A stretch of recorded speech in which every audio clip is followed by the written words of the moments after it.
একদিন এক বুড়ি শহর যাওয়ার জন্য রাতের বেলা স্টেশনে এলো।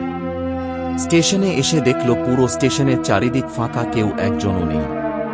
তাই বুড়ি মনে মনে ভাবল, আজকে স্টেশনটা বড্ড ফাঁকা, আর আজকে স্টেশনে কেউ নেই কেন? এইসব কথা ভাবতে ভাবতে স্টেশনে ট্রেন আসে। ট্রেনটি দেখে বুড়ি কাঁপা কাঁপা গলায় বলতে থাকে, এই ট্রেনটা যেন জীবন্ত নয়, একটা মৃত ট্রেন। তারপর বুড়ি ট্রেনটার ভিতরে ঢুকল এবং ঢুকে দেখল চারিদিকে অন্ধকার এবং কেমন জোরে হাওয়া বইছে। তাই বুড়ি মনে মনে বলল, এ হাওয়া মনে হয় যেন শ্মশানের হাওয়া। তারপর বুড়ি একটা সিটে গিয়ে বসল এবং দেওয়ালের দিকে দেখল, দেয়ালে কেউ যেন আঁচড় দিয়েছে বারবার এবং আঁচড় দিয়ে দিয়ে এখানেই মরে গিয়েছে। তারপর হঠাৎ বুড়ি দূর থেকে একটা খড় খড় খড় খড় খড় শব্দ শুনতে পায়। এই শব্দ শুনে বুড়ি ভয় ভয় গলায় বলতে থাকে, কে ওখানে?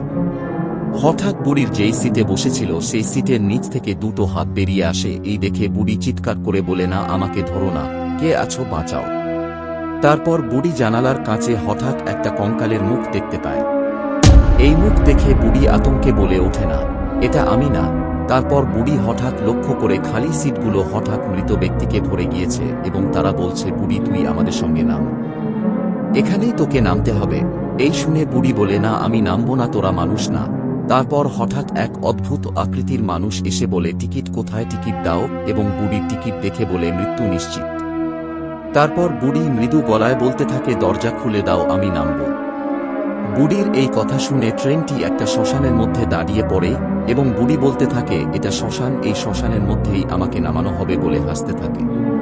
তারপর সবাই মিলে বুড়িকে শ্মশানের ওই আগুনের মধ্যে নিয়ে যায় এবং বলতে থাকে, তোমার যাত্রা আগেই শেষ হয়েছে। এই শুনে বুড়ি চিৎকার করে বলে, না।